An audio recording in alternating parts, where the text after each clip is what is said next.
കോഴിക്കോട് കട്ടിപ്പാറ, താമരശ്ശേരി കട്ടിപ്പാറയിൽ ഇന്നലെ അറവ് മാലിന്യങ്ങൾ സംസ്കരിക്കുന്ന പ്ലാന്റിനെതിരെ ജനങ്ങൾ നടത്തിയ പ്രതിഷേധം വയലൻ്റായി. ഭയങ്കരമായ രീതിയിൽ അവിടെ തീവെപ്പും, പോലീസുകാർ ജനങ്ങളെ മർദ്ദിക്കുന്നതും, പോലീസുകാർക്ക് പരിക്കും, ആകെ മൊത്തം ഈ അടുത്ത് കേരളത്തിൽ കണ്ട ഏറ്റവും വലിയൊരു പ്രൊട്ടസ്റ്റായിട്ട് മാറി ഈ ഒരു പെർട്ടിക്കുലർ ടോപ്പിക്. അപ്പം ഞാൻ ഇന്നലെ രാത്രി മുതൽ ഡീപ്പായിട്ട് ഇതിനെക്കുറിച്ച് ഒരുപാട് കാര്യങ്ങൾ മനസ്സിലാക്കി. ആ ആളുകളോട്, പ്രൊട്ടസ്റ്റ് ചെയ്ത ആളുകളോട്, അവിടുത്തെ കുറച്ച് ജനപ്രതിനിധികളോട്, പിന്നെ കുറച്ച് മീഡിയക്കാരോടൊക്കെ സംസാരിച്ചതിൻ്റെ അടിസ്ഥാനത്തിലാണ് ഞാൻ ഈ ഒരു പെർട്ടിക്കുലർ വീഡിയോ ചെയ്യുന്നത്. നമ്മുടെ നാട്ടിൽ ഒരു ജനകീയ കൂട്ടായ്മ എന്തെങ്കിലും ഒരു കാര്യത്തിനെ എതിർക്കുന്നുണ്ടെങ്കിൽ, അതിനകത്ത് ജാതി, മതം, രാഷ്ട്രീയം ഒന്നും നോക്കാതെയാണ് അവർ എതിർക്കുന്നതെന്നുണ്ടെങ്കിൽ അതിനൊരു വാലിഡ് റീസൺ ഉണ്ട്. കട്ടിപ്പാറ ഭാഗത്ത് താമരശ്ശേരി ഈ പ്ലാന്റിന് ചുറ്റുവട്ടത്തുള്ള ആളുകൾ ഈ ഒരു പ്ലാന്റിനെ എതിർക്കാൻ കാരണം അവരുടെ എക്സിസ്റ്റൻസിനെ ചോദ്യം ചെയ്യുകയാണ്, നിലനിൽപ്പിനെ ചോദ്യം ചെയ്യുകയാണ്. ഈ ഒരു പ്ലാന്റിൻ്റെ മാലിന്യ കൂമ്പാരമാണ് ഇപ്പോൾ ആ പ്ലാന്റ്.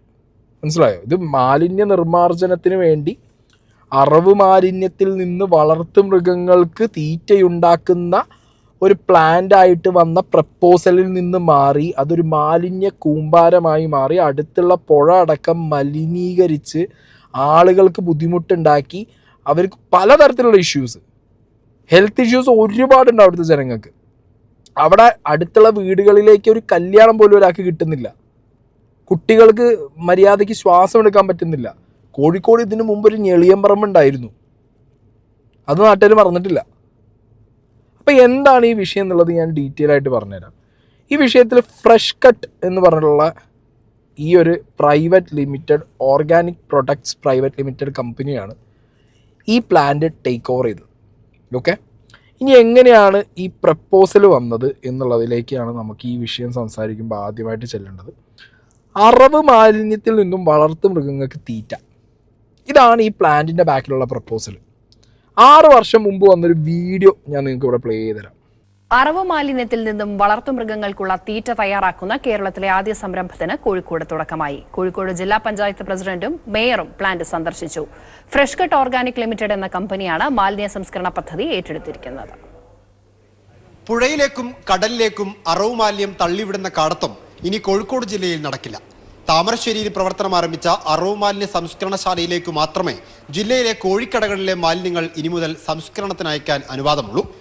സമ്പൂർണമായി കോഴിക്കോട് ജില്ല, റവന്യൂ ജില്ലയാകെ ഏത് അറവുശാലയുണ്ടോ ആ കോഴി അറവുശാലയിലെ വേസ്റ്റ് മുഴുവൻ ഇവരുടെ വാഹനത്തിൽ കയറ്റി ഇവിടെ കൊണ്ടുവന്ന് സംസ്കരിച്ച് അത് ഒരു ആനിമൽ ഫുഡ് പ്രോഡക്റ്റിന് വേണ്ടിയുള്ള പൗഡറാക്കി മാറ്റുന്ന ദൗത്യമാണ് ഇവിടെ നിർവഹിക്കുന്നത്.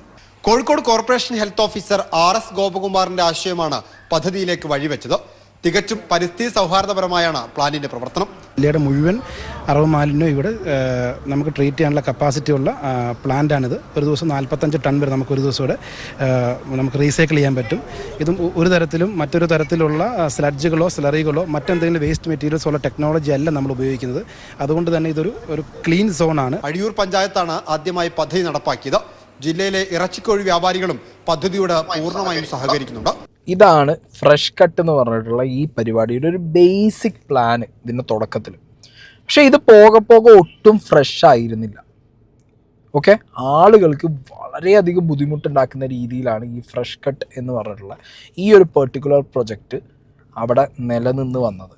ആളുകൾ പ്രതിഷേധം എന്നൊക്കെ പറഞ്ഞു കഴിഞ്ഞാൽ ആളുകൾ അനവധി തവണ ഈ സ്ഥാപനത്തിലേക്ക് വരുന്ന വണ്ടികൾ തടഞ്ഞു, ജനപ്രതിനിധികൾ ഇടപെട്ടു, എന്നിട്ട് ഒരു കാര്യം ഉണ്ടായില്ല. ഇവരുടെ പ്രതിഷേധം കൂടി വന്ന സമയത്ത്, ജനങ്ങളുടെ പ്രതിഷേധം കൂടി വന്ന സമയത്ത് ഒരിടയ്ക്ക് ഫ്രഷ് കട്ടിൻ്റെ അധികാരികൾ പറഞ്ഞു അവരിതെന്ത് ചെയ്യാം, രണ്ടാമത് ഇതിൽ നിന്ന് ഈ മാലിന്യം പുറത്ത് വരാത്ത രീതിയിൽ, സ്മെല്ല് പുറത്ത് വരാത്ത രീതിയിൽ ഈ പ്ലാന്റിന് അവർ റീവാമ്പ് ചെയ്യാം എന്ന് പറഞ്ഞിട്ട് അവരെന്ത് ചെയ്തു, അടച്ചിടാൻ തയ്യാറായി. അതിനുശേഷം തുറന്നിട്ട് വീണ്ടും ഇതേ മാലിന്യം തള്ളുന്നു, ഇതേപോലെ സ്മെല്ല് വരുന്നു, പണ്ടത്തേക്കാൾ കൂടുതൽ ദുർഗന്ധം വരുന്നു.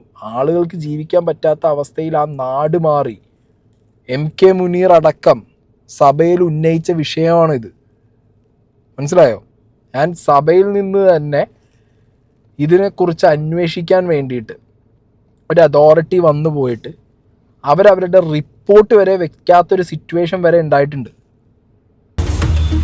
ഇങ്ങനെ കോഴിക്കോട് ജില്ലയിലെ ഓരോ ചിക്കൻ കടകളിൽ നിന്നും മാലിന്യവുമായി ഫ്രഷ് കട്ടിന്റെ കണ്ടെയ്നറുകൾ അമ്പായത്തോടേക്കെത്തും. കിലോയ്ക്ക് ശരാശരി 5 രൂപ നിരക്കിൽ തുക ഫ്രഷ് കട്ടിന് നൽകണം. ഫ്രീസർ ഘടിപ്പിച്ച വാഹനത്തിലെ മാലിന്യം നീക്കാവൂ.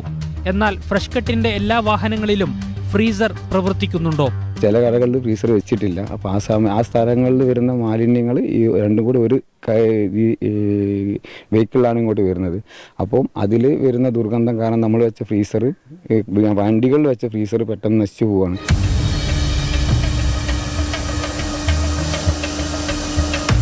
ശനി ഞായർ ദിവസങ്ങളിൽ അറവ് മാലിന്യം കൂടും. ആഘോഷ ദിനങ്ങളിൽ 3-4 ഇരട്ടി വരെ ഉണ്ടായേക്കാം. ഇതിനൊക്കെ ശാശ്വത പരിഹാരം വേണ്ടിടത്ത് നിലവിലെ ക്രമീകരണം ഇങ്ങനെ. കോഴിക്കോട് ജില്ലയിൽ നിന്ന് എല്ലാ ഭാഗത്തുനിന്നും വരുന്ന മാലിന്യം ഇങ്ങോട്ടാണ് വരുന്നത്. അപ്പോൾ ഇവിടെ നിലവിൽ 30 ടണ്ണാക്കി കുറയ്ക്കാനുള്ള സംവിധാനം ചെയ്തിട്ടുണ്ട്. 3-4 സോണായി തിരിച്ചിട്ട് അവിടെ വലിയ ഫ്രീസർ വെച്ചിട്ട് അവിടെ ശേഖരിച്ചിട്ട് അവിടെ നിന്ന് ഇങ്ങോട്ട് കൊണ്ടുപോകാൻ സംവിധാനമാണ് പറഞ്ഞത്. ഇനി ദുർഗന്ധം പുറത്തു വരില്ലെന്ന് പ്ലാന്റിന്റെ അവകാശവാദം. സീൽ വർക്ക് നടന്ന ഭയപ്പെട്ടുണ്ടായിരുന്നു. അപ്പോൾ അത് കമ്മീഷൻ ചെയ്ത് അതേപോലെ പാർട്ടീഷൻ സംവിധാനങ്ങൾ ഉള്ളിലുള്ള ഓരോ ഏരിയയും പ്രത്യേകിച്ച് പാർട്ടീഷൻ സംവിധാനങ്ങൾ ചെയ്തിട്ട് അവിടെയുള്ള സെക്ഷൻ വെച്ച് ബ്ലോവർ വെച്ച് വലിച്ച് അത് നേരെ പുതിയ ഉണ്ടാക്കുന്ന ബയോബെഡിലേക്ക് കൊടുക്കാനുള്ള സംവിധാനം അവർ പറഞ്ഞു. അതുപോലെ തന്നെ വാഷിംഗ് ഏരിയ ഫുൾ കവർ ചെയ്ത് അവിടെ നിന്നും ഒരു സെക്ഷൻ എടുത്ത് നേരെ ബയോബെഡിലേക്ക് കൊടുക്കണം എന്ന് പറഞ്ഞു. അതും നമ്മളിപ്പം ബയോബെഡിലേക്ക് കൊടുത്തു. ഇനി നിലവിൽ അങ്ങനത്തെ ഒരു സ്മെല്ലോ കാര്യങ്ങളോ പുറത്തേക്ക് പോകാനുള്ള യാതൊരു ചാൻസും ഇല്ല. മാർച്ച് 31 ലൈസൻസ് അവസാനിക്കാനിരിക്കെ പുതിയ ക്രമീകരണങ്ങൾ ഒരുക്കുന്നത് ലൈസൻസ് പുതുക്കി കിട്ടാനുള്ള അടവെന്ന് സമരസമിതി. 5 വർഷമായിട്ടും ഞങ്ങൾ എന്തെല്ലാം പ്രൊപ്പോസൽസ്, എന്തെല്ലാം ഭേദഗതി അവിടെ നടത്തിയിട്ടും നമ്മുടെ വിഷയത്തിന് ശാശ്വതമായ എയർ പൊല്യൂഷന് ശാശ്വതമായ ഒരു പരിഹാരവും നാളിതുവരെ ഉണ്ടായിട്ടില്ല. അപ്പോൾ അതുകൊണ്ട് ഈ കളക്ടറെ അടക്കം വഞ്ചിച്ചിട്ടുള്ള ഈ മാനേജ്മെന്റിനെ നമുക്ക് എങ്ങനെ വിശ്വസിക്കാനായിട്ട് സാധിക്കും? ഫ്രഷ് കട്ട് പോലുള്ള പ്ലാന്റുകൾ വന്നതുകൊണ്ടാണ് നമ്മുടെ നാട്ടിൽ പുഴവക്കിലും റോഡരികിലുമൊക്കെ അറവ് മാലിന്യം തള്ളുന്നത് കുറഞ്ഞത്. 100 ടണ്ണിലധികം ദിനേനെ കോഴിയറവ് മാലിന്യം ഉണ്ടാകുന്ന കോഴിക്കോട് ജില്ലയിൽ അപ്പോൾ ഒരൊറ്റ പ്ലാന്റ് മതിയോ? സംരംഭകർ തയ്യാറായിട്ടും എന്തുകൊണ്ടാണ് പുതിയ പ്ലാന്റുകൾക്ക് അനുമതി നൽകാത്തത്? അപ്പോൾ ഇതിന്റെ പിന്നിൽ ആര് എന്നുള്ളൊരു വലിയ ചോദ്യമുണ്ട്. നിങ്ങൾ കുറേ പേപ്പർ കട്ടിംഗ് ഒക്കെ ഞാനിവിടെ സൈഡിൽ വയ്ക്കാം. വളരെ വലിയ രീതിയിൽ ഇതിനൊരു PR വർക്ക് വരെ നടന്നിട്ടുണ്ട്. അതായത് ഈ പ്ലാന്റ് എന്തോ വലിയ സംഭവമാണ്, ഇതൊരു നാട്ടുകാർക്ക് മൊത്തത്തിൽ എന്താ പറയുക നല്ലതിന് വേണ്ടി അല്ലെങ്കിൽ ഞാൻ വിചാരിച്ചു കോഴിക്കോട് പോലെ ഒരു ജില്ലയിൽ, മലപ്പുറം ജില്ലയിലൊക്കെ ഒരു 3-4 ഇതേപോലത്തെ അറവ് മാലിന്യം പ്രോസസ്സ് ചെയ്യുന്ന പ്ലാന്റുകളുണ്ട്. കോഴിക്കോട് ജില്ല എന്ന് പറഞ്ഞു കഴിഞ്ഞാൽ കമ്പാരിങ് ടു മലപ്പുറം വേസ്റ്റിൻ്റെ അളവ് കൂടുതലുള്ള ഒരു ജില്ലയായിട്ടാണ് എനിക്ക് പേഴ്സണലി തോന്നുന്നത്. കാരണം മലപ്പുറത്ത് പോലെയല്ല, അവിടെ ഒന്നും കൂടിയും കൂടുതലായിട്ട് അറവുകൾ നടക്കുന്നുണ്ട്, അറവുശാലകളുടെ എണ്ണം കൂടുതലുണ്ട്. അതിന് ജില്ലയ്ക്ക് ഒരൊറ്റ ഇതേപോലത്തെ പ്ലാന്റ് മതിയോ? അപ്പോൾ ഈ ഒരൊറ്റ പ്ലാന്റിലേക്ക് ഇത്ര ബൾക്കായിട്ട് സാധനങ്ങൾ കൊണ്ടുവരേണ്ട രീതിയിലുള്ള എന്തോ ഒരു ഉഡായിപ്പ് പരിപാടി ഇതിൻ്റെ അധികൃതർ എല്ലാവരും കൂടി അറിഞ്ഞ് നടത്തിയിട്ടുണ്ട്. ഇനി ഏഷ്യാനെറ്റ് ന്യൂസ് ഈ പ്ലാന്റിനെ കുറിച്ച് കുറച്ച് മാസങ്ങൾക്ക് മുമ്പ് വളരെ ഡീറ്റെയിൽ ആയിട്ട് നടത്തിയ ഒരു ന്യൂസ് റിപ്പോർട്ടുണ്ട്, ഒട്ടും ഫ്രഷ് അല്ല എന്ന് പറഞ്ഞിട്ട്. ആ റിപ്പോർട്ടൊന്ന് നമുക്ക് ആദ്യം കാണാം. താമരശ്ശേരി പഞ്ചായത്തിലെ അമ്പലമുക്ക്, ഇരുതുള്ളിപ്പുഴയോരത്തെ മറ്റൊരു ഗ്രാമം. ജലക്ഷാമം രൂക്ഷമായ മേഖലയിൽ ആശ്രയം പുഴവെള്ളം. വെള്ളത്തിലിറങ്ങിയാൽ അസ്വസ്ഥതകളേറെയെന്ന് അനുഭവസ്ഥർ. ഇത്ര ഇൻവോൾവ്മെന്റ് ഞങ്ങൾ ഈ പുഴന്ന് വെള്ളം എടുത്ത് കുളിക്കുന്നതിൻ്റെ ഫലമായിട്ട് മക്കൾക്ക്, ഭാര്യക്ക്, എനിക്ക് എല്ലാവർക്കും ചൊറിച്ചിലാണിതാ. വട്ടച്ചൊറി ആദ്യം വരുന്നത്, പിന്നെ ഒരു നീരൊലിക്കുക. ഈ ഫ്രഷ് കട്ടിൻ്റെ ഇത് വന്നാലാണ് ഈ ബുദ്ധിമുട്ട് വന്നത്. ഞങ്ങൾ ഇവിടെ കൂടിയിട്ട് 10-22 വർഷമായി. ഇന്ന് വരെ അത് ഒരു സംഭവം ഉണ്ടായിട്ടില്ല. 5 വർഷമായി ഇപ്പം ഞങ്ങൾ അനുഭവിച്ചുകൊണ്ടിരിക്കുക. വീടുകൾ കയറിയിറങ്ങുന്ന ആശാവർക്കർമാർ നാട്ടുകാരുടെ പരാതി കേട്ട് മടുത്തു. ഫ്രഷ് കട്ടിന്റെ സ്മെല്ല് കൊണ്ടുള്ള ബുദ്ധിമുട്ട് നന്നായിട്ടുണ്ട്. ശ്വാസം മുട്ട് പോലെ, അതുപോലെ രാത്രിയാകുമ്പോഴേക്കും ഭയങ്കര സ്മെല്ല് കൂടുതലാണ്, ഒരു വൊമിറ്റിംഗ് ആണ്. ഈ പുഴ എന്ന് പറയുന്നത് എല്ലാവരും കുളിക്കാനും വെള്ളത്തിനും ഒക്കെ ഉപയോഗിക്കുന്നതാണ്. അപ്പോൾ അത് ഉപയോഗിക്കുന്ന ആൾക്കാർക്കൊക്കെ ശാരീരികമായിട്ട് ശരീരത്തിൽ പ്രശ്നങ്ങളുണ്ട്. ഈ ചൊറിയായിട്ട് ഭയങ്കര ബുദ്ധിമുട്ടാണ്. രാവിലെ തന്നെ വന്ന് നോക്കിയാൽ ഒരു വെളുത്ത പതയായിട്ട് വെള്ളമൊക്കെ വെളുത്തണ്ട് നിൽക്കും, വെളുത്ത കളർ. ഇതിന് പതപതായിട്ട് ഭയങ്കര സ്മെല്ലായിരിക്കും. നമ്മൾ ഇതിൽ നിന്ന് കുളിച്ചിട്ടാണെങ്കിൽ നമ്മളെ മണക്കും. നമ്മൾ കോടഞ്ചേരി ഗ്രാമപഞ്ചായത്തിൽ പോയി, താമരശ്ശേരി ഗ്രാമപഞ്ചായത്തിൽ പോയി. ഇപ്പോഴുള്ളത് ഓമശ്ശേരി ഗ്രാമപഞ്ചായത്തിലെ 1-ാം വാർഡിലാണ്, കൂടത്തായിൽ. ഇവർക്കും ഫ്രഷ് കട്ടിൽ നിന്ന് നേരിടുന്ന ദുരനുഭവങ്ങളുടെ കഥ മാത്രമേ പറയാനുള്ളൂ. ഈ പുഴയ്ക്കരികിൽ ഈ കമ്പനി പ്രവർത്തിക്കുന്നതിനെ കൊണ്ട് എന്ത് തന്നെ ആയാലും സ്ലറി പുഴയിലേക്ക് ഒഴുകാനുള്ള സാധ്യത 100% ഉണ്ട്. ആ പുഴയിൽ ഇപ്പോൾ നാൽക്കാലികൾ വരെ ഇറങ്ങാത്തൊരു സ്ഥിതിയാണ്. ഗർഭിണി എൻ്റെ വീട്ടിൽ തന്നെ 2 മക്കളുണ്ട്. 2 മക്കളും ഇവിടെ നിന്ന് പോയി. ഒന്ന് അങ്കലവാടി പോണ കുട്ടിയാണ്, ആ കുട്ടി ഇപ്പോൾ പോയതാ. അതിനെയും കൊണ്ട് അവർക്ക് പോയിക്കാൻ അവിടെ നിൽക്കാൻ കഴിയൂല. നാട്ടുകാരുടെ പരാതി പെരുകിയതോടെയായിരുന്നു നിയമസഭാ സമിതിയുടെ സന്ദർശനം. MLAമാർ പ്ലാന്റ് കണ്ട് മടങ്ങിപ്പോയി. എന്താണ് പ്ലാന്റിനെ കുറിച്ചുള്ള അഭിപ്രായം? കണ്ടെത്തലുകൾ? ജനങ്ങളുടെ ആശങ്കയിൽ കഴമ്പുണ്ടോ? ചോദ്യങ്ങൾക്ക് മുമ്പിൽ ഒറ്റയുത്തരം: റിപ്പോർട്ട് സഭയിലെത്തിയിട്ടില്ല. റിപ്പോർട്ട് പൂർത്തീകരിച്ച് കൊടുക്കണം എന്നുള്ള ഒരു ആവശ്യം ഞങ്ങൾ ഉന്നയിച്ചിട്ടുണ്ട്. അത് ഞാൻ നേരിട്ട് പറഞ്ഞിട്ടുണ്ട്. ഈ നിയമസഭയിലെങ്കിലും അത് വരണമെന്ന് കർക്കശമായി ആവശ്യപ്പെട്ടിട്ടുണ്ട്. അവിടുത്തെ ഇരുതുള്ളി പുഴയിലേക്കാണ് ഇതെല്ലാം പോകുന്നത്. കാരണം എഫ്ലുവൻറ്റ് ട്രീറ്റ്മെൻറ്റ് പ്ലാന്റ് അവിടെ വർക്ക് ചെയ്യുന്നില്ല. ഇതിൽ ഞങ്ങൾക്ക് സംശയം തോന്നുന്നത് ഈ പൊല്യൂഷൻ കൺട്രോൾ ബോർഡ് എന്തുകൊണ്ട് ആക്ഷൻ എടുക്കുന്നില്ല? ദുർഗന്ധമകറ്റാനും ജലസ്രോതസ്സുകൾ മലിനമാക്കാതിരിക്കാനും കൂടുതൽ സജ്ജീകരണങ്ങൾ ഒരുക്കുന്നു എന്നാണ് ഫ്രഷ് കട്ട് അധികൃതർ വിശദീകരിക്കുന്നത്. അതിനായി എന്തൊക്കെ ക്രമീകരണങ്ങളാണ് നിലവിൽ പ്ലാന്റിലുള്ളത്? എന്തുകൊണ്ടാകാം കോഴിക്കോട് മാത്രം ഒറ്റ പ്ലാന്റിന് അനുമതി കൊടുത്തത്? നിങ്ങൾ കണ്ടല്ലോ, ഇത് അന്ന് ഏഷ്യാനെറ്റ് കുറച്ച് മാസങ്ങൾക്ക് മുമ്പ്, ഒരു 7-8 മാസങ്ങൾക്ക് മുമ്പ് ഏഷ്യാനെറ്റ് നടത്തിയ അവരുടെ ഇൻവെസ്റ്റിഗേഷനാണ്. നാട്ടുകാർ അനുഭവിക്കുന്ന പ്രശ്നങ്ങളൊന്നും ചെറുതല്ല. കുട്ടികൾക്ക് ജീവിക്കാൻ പറ്റുന്നില്ല, വലിയവർക്ക് ജീവിക്കാൻ പറ്റുന്നില്ല, ഇമ്മ്യൂണിറ്റി ഡൗൺ ആവുന്നു, മാരകമായ അസുഖങ്ങൾ വരുന്നു. എന്തിന്?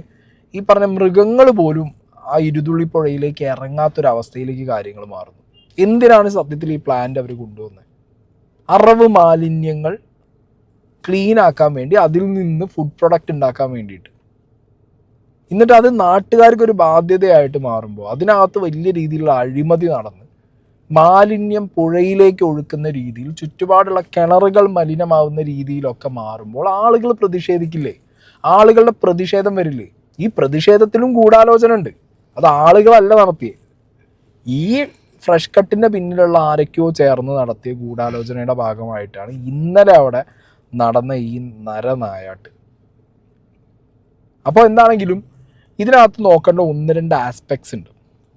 ഓക്കെ, ആ ആസ്പെക്ട്സ് എന്താണെന്നൊക്കെ ഞാനൊരു വ്യക്തിയായിട്ട് ഫോൺ കോൾ ചെയ്തിട്ടുണ്ടായിരുന്നു. ഈ സംഭവം നടന്ന സമയത്ത് ആ സ്ഥലത്തുണ്ടായിരുന്ന, ഇതിനെക്കുറിച്ച് എല്ലാ ഡീറ്റെയിൽസും അറിയുന്ന, ഈ ഫ്രഷ് കട്ട് എന്ന് പറഞ്ഞ ഈ ഒരു മാലിന്യ പ്ലാന്റ് നിൽക്കുന്ന സ്ഥലത്തുണ്ടായിരുന്ന ഒരു വ്യക്തിയായിട്ട് സംസാരിച്ചപ്പോൾ അയാൾ ക്ലിയർ കട്ടായിട്ട് എനിക്ക് ഓരോ കാര്യങ്ങളും 1 by 1 ആയിട്ട് പറഞ്ഞു തന്നിട്ടുണ്ട്. ഇതെന്താ പറയുക, നമ്മൾ ജനങ്ങൾ ഇതിപ്പോൾ താമരശ്ശേരി നടക്കുന്നതല്ലേ, കോഴിക്കോട് നടന്നതല്ലേ, നമ്മൾ മാറി നിൽക്കരുത്. നമുക്കൊക്കെ പ്രശ്നം വരാതെ നാളെ. നമ്മളൊക്കെ ഈ നാട്ടിൽ ഏറ്റവും കൂടുതൽ പൈസ ചിലവാകുന്ന കുറച്ച് സാധനങ്ങളുണ്ട്. ഈ പൊല്യൂഷൻ കൺട്രോള്, അതേപോലെ മാലിന്യ നിർമ്മാർജ്ജനം. ഇതിനൊക്കെ ചില്ലറ പൈസയല്ല ഇവർ വകമാറ്റി ഇരുത്തുന്നത്. മനസ്സിലായോ?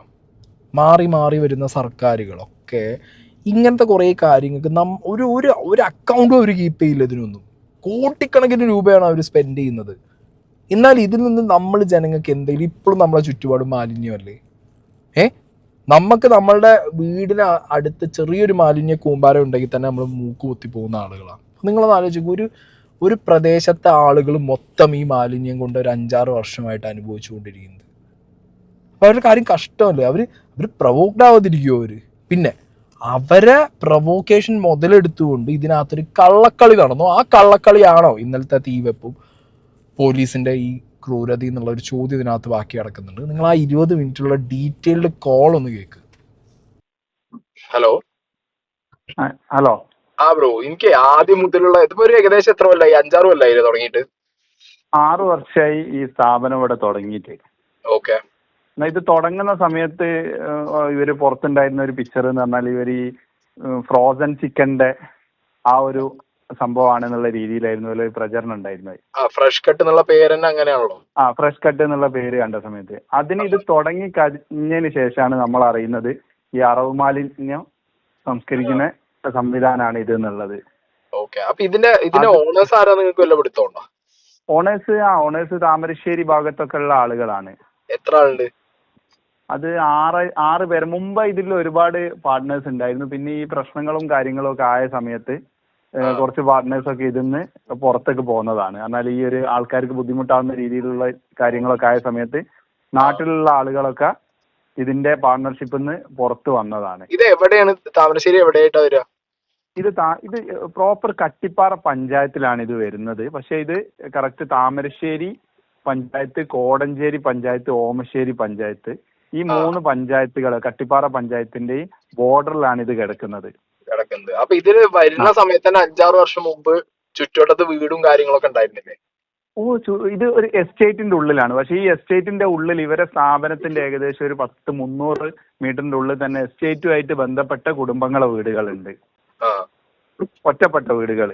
അതിന്റെ പുറത്തേക്ക് ഒരു 500 മീറ്ററിന്റെ പുറത്തേക്ക് എന്ന് പറഞ്ഞാൽ നല്ല ജനവാസ മേഖലയാണ്. ഇതിന്റെ ഈ ഫാക്ടറിന്റെ തൊട്ട് സൈഡിലൂടെയാണ് ഇരുതുള്ളിപ്പുഴ എന്ന് പറഞ്ഞാൽ പുഴ ഒഴുകുന്നത്. ഈ പുഴന്റെ നേരെ അക്കരെ ഭാഗം എന്ന് പറഞ്ഞാൽ കറക്റ്റ് കംപ്ലീറ്റ് റെസിഡൻഷ്യൽ ഏരിയ ആണ്. അപ്പൊ ഇത് വരരുത് എന്ന് പറഞ്ഞിട്ട് അന്ന് സമരം ഉണ്ടായിരുന്നോ? ഇല്ല, അന്ന് ഈ രീതിയിലുള്ള സംരംഭം നാട്ടുകാരും അറിയുന്നില്ലല്ലോ.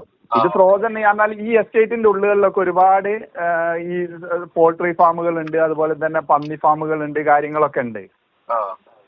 നോർമൽ ഫാമുകൾ എസ്റ്റേറ്റിന്റെ ഉള്ളുകളിൽ ഒരുപാട് ഫാമുകൾ ഉണ്ട്. മനസ്സിലായി. അപ്പൊ നമ്മൾ വിചാരിക്കുന്ന അങ്ങനത്തെ ഒരു ഫാം എന്നിട്ട് അവിടുന്ന് പറഞ്ഞാൽ ഈ ഫ്രഷ് കട്ട് എന്ന് പറഞ്ഞാൽ ഈ ഫ്രോസൺ ചിക്കന്റെ ഈ സംഭവമാണെന്നുള്ള രീതിയിലാണ് അന്ന് ആളുകൾ ഇത് കണ്ടിരുന്നത്. ഇതിന്റെ പേരും കാര്യങ്ങളും ഇതിന്റെ ലോഗോ ഒക്കെ കാണുന്ന സമയത്ത് ആ രീതിയിലാണ് മനസ്സിലാവുക. പിന്നീടാണ് ഇത് തുടങ്ങി കഴിഞ്ഞതിന് ശേഷം ഇങ്ങനെ ഈ ഒരു പ്രോസസ്സിംഗ് യൂണിറ്റ് ആണ് കാര്യങ്ങൾ മനസ്സിലാവുന്നു. ആൾക്കാർക്ക് സഹിക്കാൻ കഴിയാത്ത രീതിയിലുള്ള സ്മെല്ല് രാത്രി ആവുന്നതോടുകൂടി. മനസ്സിലായി. അപ്പൊ ഇവര് രാത്രിയിലാണ് ഈ സാധനം കൂടുതലായിട്ട് വർക്ക് ചെയ്യുന്നത്? രാത്രിയാണല്ലോ ഇത് എത്തുക. ഇവര് രാവിലെ പോയിട്ട് കളക്ട് ചെയ്ത് ഏകദേശം ഒരു ഉച്ചയ്ക്ക് ശേഷമാണ് ഇത് എത്തുന്നത്. അവർക്ക് എത്ര ടണ്ണ് സംസ്കരിക്കാനുള്ള ഇതാണല്ലേ ശരിക്കും? അത് കറക്റ്റ് പറഞ്ഞാൽ 20 ടണ്ണോ അങ്ങനെയാണ് ഇവർക്ക് സംസ്കരിക്കാനുള്ളത്. അതിന്റെ എത്രയോ ഡബിള് ഇവര് സംസ്കരിക്കുന്നുണ്ട്. എന്നാൽ 20 ടണ്ണ് ഇവർക്ക് പ്രോപ്പർ ഇവര് ടണ്ണ് വെച്ച് നോക്കുന്ന സമയത്ത് ഏകദേശം ഇവർക്ക് 4 വണ്ടിന്റെ ആവശ്യമേ വരുന്നുള്ളൂ. പക്ഷെ ഏകദേശം 15 വണ്ടിന്റെ മുകളിൽ ഇവർക്ക് ഉണ്ട്. ഈ വണ്ടികൾ തന്നെ സർക്കാരിന്റെ റൂള് പ്രകാരം പറയുന്നത് ഈ കോഴിക്കടകളിൽ ഫ്രീസർ വെക്കണം, ഈ വണ്ടികളിൽ ഫ്രീസർ വെക്കണം എന്നൊക്കെ ഉള്ളതാണ് നിയമം. പക്ഷെ അതൊന്നും ഇവര് പാലിക്കുന്നില്ല. ഇവരൊരു വണ്ടി ടൗണില് ഈ വേസ്റ്റ് എടുക്കാൻ വേണ്ടി കളക്ട് ചെയ്യാൻ വേണ്ടി അതിന്റെ ബാക്കിലത്തെ ഡോർ ഓപ്പൺ ചെയ്താൽ പിന്നെ ഒരു 10 മിനിറ്റത്തേക്ക് അവിടെ നിൽക്കാൻ കഴിയൂല. മനസ്സിലായി. എന്നാലും ഇപ്പോ ഇന്ന് ഇവര് രാവിലെ വന്ന് കളക്ട് ചെയ്ത് പോയാല് അതിനുശേഷം ഇപ്പൊ ഇവർ 9 മണിക്ക് അവിടെ നിന്ന് ഷോപ്പിൽ നിന്ന് കളക്ട് ചെയ്താൽ പിറ്റേന്ന് 9 മണി വരെയുള്ള 24 അവർ ഉള്ള വേസ്റ്റ് ആണ് ഇവർ കളക്ട് ചെയ്യുന്നത്. അത്രയും അപ്പൊ ചീഞ്ഞ് നാറി ഉണ്ടാവില്ലേ ഇത്. ഈ അഴുകിയ വേസ്റ്റ് ഇവിടെ കൊണ്ടുവന്നിട്ട് ഇവരിത് ഒരു കുക്കറിൽ ഇട്ടെങ്ങാന് ഇത് പ്രോസസ് ചെയ്യുന്ന പറഞ്ഞാൽ കത്തിക്കാ ചെയ്യുന്നത്. ഇതിന്റെ വേസ്റ്റ് വാട്ടർ ഇവരെന്താ ചെയ്യുന്നതെന്ന് പറഞ്ഞാൽ ഇവരെ ഫാക്ടറിന്റെ തൊട്ടടുത്തോട് തന്നെ ചെറിയൊരു കൈത്തോട് ഒഴുകുന്നുണ്ട്, അതിലേക്ക് ഇവര് ഇറക്കി വിടും രാത്രിയിൽ. മനസ്സിലായി. എന്നിട്ട് എന്ത് ചെയ്യുന്ന പറഞ്ഞാൽ പല ദിവസവും നമ്മൾ പുഴയിൽ രാവിലെ നേരത്തെ കുളിക്കാൻ പോകുന്ന ആൾക്കാർ പറഞ്ഞാൽ ഒരുപാട് ആൾക്കാർ ഉപയോഗിക്കുന്ന പുഴയാണ് ഇത്. അവർക്ക് ഈ സ്മെല്ലും കാര്യങ്ങളും ഫീൽ ചെയ്യും. അത് ഫീൽ ചെയ്യുന്ന സമയത്ത് നമ്മൾ എന്ത് ചെയ്യും എന്ന് പറഞ്ഞാൽ ചിലപ്പോ അതോറിറ്റിനെ വിളിച്ചിങ്ങനെ നമ്മൾ വിവരം അറിയിക്കും. അറിയിക്കുന്ന സമയത്ത് പറഞ്ഞാൽ അവര് വരുമ്പോഴേക്ക് എന്ന് പറഞ്ഞാൽ ഇതിങ്ങനെ ഒഴുകിക്കൊണ്ടിരിക്കുന്ന പുഴ എന്ന് പറഞ്ഞാല് നല്ല ഒഴുക്കുള്ള പുഴയാണ്. മിക്കവാറും മഴക്കാലത്തൊക്കെ ആണെങ്കിൽ നല്ല ഒഴുക്കുള്ള പറഞ്ഞാൽ ഇത് വയനാട് ചുരത്തുനിന്നാണ് ഇതിന്റെ പോയിന്റ് സ്റ്റാർട്ടിങ്. അപ്പോൾ സ്ഥിരമായിട്ട് തന്നെ മഴ പെയ്താൽ മലവെള്ളം വരുന്ന പുഴയാണ്. അപ്പൊ ഈ പുഴയിലേക്ക് ഒഴുക്കി വിടുകയാണ്. പിന്നെ ഇതിന്റെ മെയിൻ പ്രശ്നം വരിക പറഞ്ഞാൽ നമുക്ക് വേനൽക്കാലത്താണ് ഇതിന്റെ മെയിൻ ദുരിതം വരിക. എന്നാൽ വെള്ളം ഒഴുക്ക് കുറയുന്ന സമയത്ത് എന്ന് പറഞ്ഞാൽ പുഴയിൽ സഹിക്കാൻ കഴിയാത്ത സ്മെല്ലും കാര്യങ്ങളും. ഈ പുഴയിൽ തന്നെ ഈ പുഴനോട് ചേർന്നിങ്ങാന് കിണർ വെച്ചിങ്ങാൻ എത്രയോ കുടിവെള്ള പദ്ധതികളുണ്ട്. ആ കിണറുകളിലൊക്കെ ഈ വെള്ളത്തിന്റെ ഈ മാലിന്യത്തിന്റെ കലർപ്പ് വന്നിട്ട് ബുദ്ധിമുട്ടാവുകയാണ്. 5-6 വർഷം മുമ്പ് തന്നെ നിങ്ങൾ ഇതിന്റെ പ്രശ്നങ്ങൾ തുടങ്ങിയിട്ടുണ്ട് പറഞ്ഞിട്ടല്ലേ? അന്ന് മുതലേ സമരം ചെയ്യുന്നുണ്ട്. സമാധാനപൂർവ്വം സമരം ചെയ്യും. സമരസമിതിന്റെ നേതൃത്വത്തിൽ, രാഷ്ട്രീയ പാർട്ടികളുടെ നേതൃത്വത്തിൽ നിരന്തരം സമരം ചെയ്യും. സമരം ചെയ്യുന്ന സമയത്ത് ഇത് അവസാന ഘട്ടമാകുന്ന സമയത്ത് ചില ദിവസങ്ങളിൽ രാത്രി സ്മെല്ല് വരുന്ന സമയത്ത് 12 മണിയൊക്കെ ആകുന്ന സമയത്ത് സ്ത്രീകളും കുട്ടികളും ഒക്കെ അടക്കം വന്ന് സ്റ്റേറ്റ് ഹൈവേ ഉണ്ട് ഇതിനോട് ചേർന്ന് പോകുന്ന കൂടെ ഈ നമ്മളെ അരീക്കോട് കൊയിലാണ്ടി എടവണ്ണ കൊയിലാണ്ടി സ്റ്റേറ്റ് ഹൈവേ ഉണ്ട്. സ്റ്റേറ്റ് ഹൈവേയിലേക്ക് ഇറങ്ങിങ്ങാന് ബ്ലോക്ക് ചെയ്യും. റോഡ് ബ്ലോക്ക് ചെയ്യുന്ന സമയത്ത് ഇവർ ഉത്തരവാദിത്തപ്പെട്ട പോലീസ് ഓഫീസർമാരും കാര്യങ്ങളൊക്കെ വരും. നമുക്ക് രാവിലെ ചർച്ച ചെയ്യാന്ന് പറയും. അവർ പിരിഞ്ഞു പോകും. പിറ്റേന്ന് രാവിലെ കമ്പനി പ്രതിനിധികളെയും വിളിച്ച് ചർച്ച ഉണ്ടാവും, കാര്യങ്ങളുണ്ടാവും. ചർച്ചയും കാര്യങ്ങളും നടക്കുന്ന സമയത്ത് ചിലപ്പോൾ ഒരു 1 വീക്ക് അല്ലെങ്കിൽ 2 വീക്സ് സമയം മെല്ലന് ചെറിയൊരു മാറ്റം ഉണ്ടാവും. പിന്നീടും പ്രശ്നം തുടങ്ങും. അങ്ങനെ നിരന്തരം ഇത് ആവർത്തിക്കുകയാണ്. അങ്ങനെ ആവർത്തിച്ച് കഴിഞ്ഞ് ഒരു 3-4 മാസം മുമ്പ് ഞങ്ങൾ എന്ത് ചെയ്തെന്ന് പറഞ്ഞാൽ ഈ ഫാക്ടറിയിലേക്ക് പോണ റോഡുണ്ട്. അത് ഫാക്ടറിയിലേക്ക് മാത്രം പോണ റോഡാ, പബ്ലിക് റോഡാണ്. അവിടെ 1-2 വീടുകളുണ്ട്. ഫാക്ടറിനോട് ചേർന്നുള്ള എസ്റ്റേറ്റിന്റെ ഉള്ളിലുള്ള റോഡുകളുണ്ട്. പിന്നെ ഫാക്ടറി മാത്രം യൂസ് ചെയ്യുന്ന റോഡാണ്. ഈ റോഡ് ഞങ്ങൾ ബ്ലോക്ക് ചെയ്യും. അതിലെ വേറെ വണ്ടികളൊന്നും വരില്ല, ഫാക്ടറിയിലേക്കുള്ള വണ്ടി മാത്രമേ വരൂ. കാരണം അതിനോട് ചേർന്നുള്ള എസ്റ്റേറ്റിലുള്ള 2-3 വീട്ടിലുള്ള ആൾക്കാരൊക്കെ പറഞ്ഞാൽ ഈ സ്മെല്ല് സഹിക്കാൻ കഴിയായിട്ട് അവരൊക്കെ പറഞ്ഞാൽ അത്യാവശ്യം ഫിനാൻഷ്യലി അത്യാവശ്യം വെൽത്തി ആയിട്ടുള്ള ആൾക്കാരാണ്. അവരൊക്കെ അവിടുന്ന് മാറി. അവരൊക്കെ എന്ന് പറഞ്ഞാൽ ടൗണിൽ അവിടെയും ഫ്ലാറ്റും കാര്യങ്ങളൊക്കെ ആയിട്ട് മാറിയതാണ് മിക്ക ആളുകളും. റോഡ് ഉപയോഗിക്കുന്ന രോഗങ്ങളടക്കം നിങ്ങൾക്ക് പ്രശ്നങ്ങളുണ്ട്, കല്യാണം നടക്കാത്തത് പല പ്രശ്നം. ഞാൻ തന്നെ കുറെ പറഞ്ഞു കേട്ടു, കുറെ ആൾക്കാർ മെസ്സേജ് അയച്ചു. ഉണ്ട്. കാരണം എന്ന് പറഞ്ഞാല് ആ നാട്ടിലേക്ക് പറഞ്ഞാല് ആര് പറഞ്ഞാൽ ഇപ്പൊ ഒരു കുട്ടികളെ കെട്ടി കല്യാണം കഴിച്ചു വിടാൻ പറഞ്ഞാൽ ഒന്ന് ഈ സ്മെല്ല്, നിരന്തരം ഇങ്ങനത്തെ ക്രമസമാധാന പ്രശ്നങ്ങള് കാര്യങ്ങള്, ഈ സമരവും കാര്യങ്ങളുമായിട്ട് ആ നാട്ടിലെ പുരുഷന്മാരൊക്കെ ഫാക്ടറി മാനേജ്മെന്റിന്റെ ഗുണ്ടായിസം വല്ലതും ഉണ്ടോ ഇപ്പോ? അവരെന്ന് പറഞ്ഞാല് അവിടെ അമ്പായത്തോട് എന്ന് പറഞ്ഞാൽ അവിടെ ഒരു വേറൊരു ഏരിയ ഉണ്ട്. ഇതിന്റെ നമ്മളെ NH എന്നുള്ള ആ ഏരിയ എന്നുള്ള കുറച്ച് ഗുണ്ടകളായിട്ടുള്ള ആളുകളാണ് ഇവര് അവിടുത്തെ സ്റ്റാഫായിട്ട് എടുത്തത്. അവർക്ക് എന്ന് പറഞ്ഞാൽ പല ആൾക്കാർക്കും അവിടെ കാര്യമായിട്ടുള്ള പണിയൊന്നുമില്ല. പണിക്കൊക്കെ അന്യസംസ്ഥാന തൊഴിലാളികളുണ്ട്. നമ്മളെ മലയാളികൾക്കൊന്നും ആ രീതിയിലുള്ള വർക്കൊന്നും ആ സ്മെല്ലിന്റെ ഇടയിൽ വേസ്റ്റിന്റെ ഇടയിൽ കാര്യങ്ങൾ ചെയ്യലൊന്നും നടക്കൂല. അത് 10-20 ആൾക്കാരെ വലിയ അവിടുത്തെ ഗുണ്ടായുസത്തിന് വേണ്ടി എടുത്തതാണ്. അവര് ഫുൾ ടൈം ഈ ഗേറ്റിന്റെ മുമ്പിൽ ആരെങ്കിലും എന്തെങ്കിലും പറഞ്ഞാൽ അവിടെ ഉണ്ടാവും. പിന്നെ അതുപോലെ തന്നെ ആരെങ്കിലും എന്തെങ്കിലും പറഞ്ഞാൽ അവരെ പിന്നെ ഭീഷണിപ്പെടുത്തുക. അവരെന്തെങ്കിലും സ്ഥാപനങ്ങളും കാര്യങ്ങളും ഒക്കെ ഉള്ള ആൾക്കാരാണെങ്കിൽ അതിനെ ഭീഷണിപ്പെടുത്തുക. രാഷ്ട്രീയക്കാര് ഇടപെട്ടിട്ടും കാര്യമില്ല. അതും ഇനി ലോക്കൽ രാഷ്ട്രീയക്കാരുടെ സപ്പോർട്ട് അവർക്കുണ്ടോ? എങ്ങനെ? ലോക്കൽ രാഷ്ട്രീയക്കാരെ സപ്പോർട്ടിനേക്കാൾ അപ്പുറത്ത് മുകളിലുള്ള ആൾക്കാരെ സപ്പോർട്ടാണ്. അത് ഫാക്ടറി മാനേജ്മെന്റിനാണുള്ളത്. പിന്നെ അവിടെയുള്ള തൊഴിലാളികൾ സ്വാഭാവികമായിട്ടും അവര് തൊഴിലാളി യൂണിയന്റെ ലെവലിൽ അവരെ തൊഴിൽ സംരക്ഷിക്കണം എന്ന് പറഞ്ഞാൽ സമരം ചെയ്യുന്നുണ്ട്. അത് ഈ കമ്പനിന്റെ മാനേജ്മെന്റിനോട് അന്ന് അച്ചാരം വാങ്ങിയിട്ടുള്ള അവരൊരു വേറൊരു പരിപാടിയാണിത്. ഞങ്ങൾ സമരം ചെയ്ത് എന്തെങ്കിലും നിലയ്ക്ക് ഇത് പൂട്ടിപ്പോകുന്നുള്ള സിറ്റുവേഷൻ വരുന്ന സമയത്ത് ഇവര് തൊഴിലാളികളെ തൊഴിൽ സംരക്ഷിക്കണമെന്ന് പറഞ്ഞാൽ ഇവരെ പുറത്തുനിന്ന് സമരം ചെയ്യാൻ തുടങ്ങും. അത് കമ്പനിന്റെ മാനേജ്മെന്റിന്റെ സ്പോൺസേർഡ് സമരമാണ്. ഒരു വേസ്റ്റ് പ്ലാന്റ് നടത്തേണ്ടതിന്റെ ആ പ്ലാന്റിലേക്ക് കയറി വരുമ്പം തന്നെ അറിയാം. എന്നാലും ഒരു വേസ്റ്റ് പ്ലാന്റ് നടത്തേണ്ട യാതൊരു സംവിധാനങ്ങളും അവിടെ അല്ല. എന്നാൽ ഇതൊരു 4 ഭാഗവും ജസ്റ്റ് പറഞ്ഞാൽ നമ്മളെ ഒരു ട്രഫോൾ ഷീറ്റിനോട് മറച്ചു കെട്ടിങ്ങാനുള്ള ഒരു സ്ഥാപനമാണ്. മഴക്കാലമായി കഴിഞ്ഞാൽ എന്ന് പറഞ്ഞാൽ ഫുള്ള് ചളിയും കുണ്ടും ആയിങ്ങാനുള്ള അങ്ങനത്തെ യാതൊരു സംവിധാനങ്ങളും ആ സ്ഥാപനം കണ്ടാൽ തന്നെ ഒരു പ്രോപ്പർ ആയിട്ടുള്ള വൃത്തി. ഇവർ പറയുന്നുണ്ട് പറഞ്ഞാൽ ഞങ്ങൾ ഇത്ര CR ഇൻവെസ്റ്റ് ചെയ്തിങ്ങാനാണ് ഈ സ്ഥാപനം നടത്തുന്നതെന്നോ പറയുന്നത്. അവർ മിഷനറീസിന് ഇൻവെസ്റ്റ് ചെയ്തിട്ടുണ്ടാവും. അതിന്റെ അപ്പുറത്തേക്കുള്ള ഒരു സൗകര്യം ഒരുക്കുന്നതിനും ഇവർ ഒന്നും ഇൻവെസ്റ്റ് ചെയ്തില്ല. Proper drainage. ഇന്നലെ എത്ര പ്രൊവോക്കേഷൻ ഉണ്ടാവാൻ കാരണം എന്താ? എന്നാല് ഒരു 3-4 മാസം മുമ്പ് ഇതേപോലെ തന്നെ റോഡ് ഈ കമ്പനിയിലേക്കുള്ള റോഡ് തടഞ്ഞ് ഞാനൊരു സമരം നടത്തിയിരുന്നു. അന്ന് തടച്ചിട്ടോ? സമരം നടത്തി അന്ന് ഏകദേശം ഒരു 3 ദിവസം കണ്ടിന്യൂസ് ആയിട്ട് ഇവരെ വണ്ടികൾ അവിടെ തടഞ്ഞു വെച്ച സമയത്ത് കളക്ടർ അടക്കമുള്ള ആളുകൾ ഇടപെട്ട് ഈ വണ്ടിയും മാലിന്യവും ഇവർ തിരിച്ച് മലപ്പുറത്ത് വേറെ ഡിസ്ട്രിക്റ്റിന് പുറത്തുള്ള സ്ഥലത്തേക്ക് കൊണ്ടുപോയി ഇവര് അത് ആ രീതിയിൽ ഇവർ കൈകാര്യം ചെയ്ത് അങ്ങനെ ചർച്ചയ്ക്ക് വെച്ച് ഇവർ ഉദ്യോഗസ്ഥർ വന്ന് കണ്ട് ഇവിടെ ഒരുപാട് പ്രശ്നങ്ങൾ ഉണ്ട് എന്നുള്ളത് മനസ്സിലാക്കി അവരത് തിരുത്താന്ന് പറഞ്ഞ് 1 മാസത്തോളം കമ്പനി അടിച്ചിട്ട് ആ സമയത്ത് ഇവിടുത്തെ ജില്ലയിലെ മാലിന്യങ്ങൾ മുഴുവനും പുറത്തേക്കാ കൊണ്ടുപോയത്. ഇവരെന്നെ എന്ത് ചെയ്തെന്ന് പറഞ്ഞാൽ കളക്ട് ചെയ്ത് അത് മലപ്പുറം ജില്ലയിൽ അവിടെയൊക്കെ ഒരുപാട് മലപ്പുറത്തൊക്കെ പറഞ്ഞാൽ നമ്മൾ അറിയുന്ന 4ലധികം ഫാക്ടറികളുണ്ട്. കോഴിക്കോട് ജില്ലയിൽ ഈ ഒരൊറ്റ ഫാക്ടറിയാ ഉള്ളത്. വേറൊരു ഫാക്ടറി വരാൻ ഇവര് സമ്മതിക്കുകയും ചെയ്യൂല. ഇവരെ ഒരു മൊണോപ്പൊളി പറഞ്ഞാൽ വേറെ എവിടെ ഫാക്ടറി വരികയാണെങ്കിൽ പറഞ്ഞാൽ ഇവര് അവിടെ ഇവരെ സ്പോൺസർ സമരം ഉണ്ടാവും. എന്നിട്ട് ഇവര് ഒരു കുത്തകാക്കി വെച്ചിട്ട് പറഞ്ഞാൽ ഇവര് മാത്രം നടത്തുകയായിരുന്നു. കാരണം മലപ്പുറം ജില്ലയിലൊക്കെ ഈ വേസ്റ്റ് കിട്ടായിട്ട് പല ഫാക്ടറികളും ലാഭകരമായിട്ട് പ്രവർത്തിക്കാൻ കഴിയുന്നില്ല എന്നാ നമുക്കറിയാൻ കഴിയുന്നത്.